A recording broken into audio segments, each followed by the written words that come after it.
भारत ने सिर्फ युद्ध नहीं बल्कि ऐसे ऑपरेशन भी किए हैं जिन्होंने इतिहास की दिशा बदल दी। 4 दिसंबर 1971 पाकिस्तान नेवी के खिलाफ इंडियन नेवी ने कराची पोर्ट पर एक सरप्राइज अटैक लॉन्च किया। मिसाइल बोट्स रात के अंधेरे में आगे बढ़े और अचानक हमला कर दिया। कई वॉरशिप्स डिस्ट्रॉय हो गए, फ्यूल टैंक्स में आग लग गई, पूरा कराची पोर्ट जल उठा। इस ऑपरेशन को कहा गया ऑपरेशन ट्राइडेंट। यह भारत की नेवल ताकत का पहला बड़ा प्रदर्शन था। सिर्फ 4 दिन बाद 8 दिसंबर 1971 इंडिया ने फिर से कराची को टारगेट किया। इस बार कम रिसोर्सेज लेकिन उतनी ही सटीकता। मिसाइल्स ने फिर से फ्यूल स्टोरेज और शिप्स को डिस्ट्रॉय कर दिया। यह था ऑपरेशन पाइथन, जिसने दुश्मन को दिखा दिया कि यह हमला एक बार का नहीं था। इसी दौरान 1971 में ही इंडिया ने एक और बड़ा कदम उठाया। ईस्ट पाकिस्तान में चल रहे संघर्ष में रॉ ने मुक्ति वाहिनी को ट्रेन किया, उन्हें इंटेलिजेंस और सपोर्ट दिया। धीरे धीरे पाकिस्तान आर्मी कमजोर पड़ने लगी और आखिरकार बांग्लादेश एक नए देश के रूप में सामने आया। ये एक साइलेंट लेकिन पावरफुल ऑपरेशन था। 18 मई 1974 इंडिया ने पोखरण में सीक्रेटली न्यूक्लियर टेस्ट किया। इतनी सीक्रेसी थी कि दुनिया की सबसे बड़ी एजेंसीज भी डिटेक्ट नहीं कर पाईं। इस मिशन को नाम दिया गया स्माइलिंग बुद्धा और इसी के साथ इंडिया न्यूक्लियर पावर बन गया। 13 अप्रैल 1984 इंडिया ने दुनिया की सबसे ऊंची बैटलफील्ड सियाचिन ग्लेशियर पर कंट्रोल लेने का फैसला किया।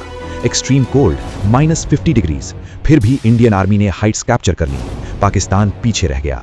यह था ऑपरेशन मेघदूत, जहां इंसानी हौसले ने प्रकृति को भी चुनौती दी। 1987 श्रीलंका में कॉन्फ्लिक्ट के बीच इंडिया ने ऑपरेशन पवन लॉन्च किया।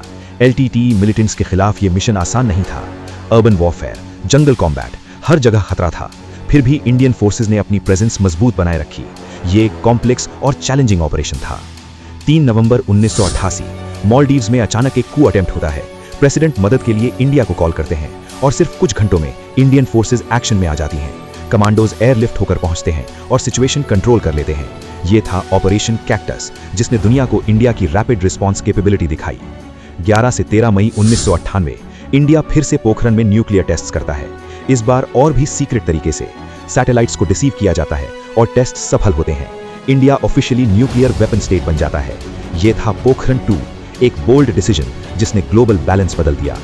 1999 कारगिल की पहाड़ियों में पाकिस्तान ने घुसपैठ कर ली थी। इंडिया ने ऑपरेशन विजय शुरू किया। ऊंचाई, ठंड और लगातार फायरिंग, लेकिन इंडियन आर्मी पीछे नहीं हटी। एक एक पोस्ट वापस ली गई। टाइगर हिल जैसी जीत ने इतिहास बना दिया और अंत में तिरंगा फिर लहराया। 26 नवंबर 2008 मुंबई पर हमला होता है। ताज होटल, ओबेरॉय, नरीमन हाउस, हर जगह खतरा था। NSG कमांडोज को बुलाया जाता है। ऑपरेशन ब्लैक टॉर्नेडो शुरू होता है। Room by room clearing, hostages को रेस्क्यू किया जाता है। लगभग 60 घंटे बाद अटैकर्स को खत्म कर दिया जाता है। यह था साहस और धैर्य की असली परीक्षा। 28 सितंबर 2016 उरी अटैक के बाद इंडिया ने जवाब देने का फैसला किया। स्पेशल फोर्सेज LOC पार करती हैं और टेरर लॉन्च पैड्स पर हमला करती हैं।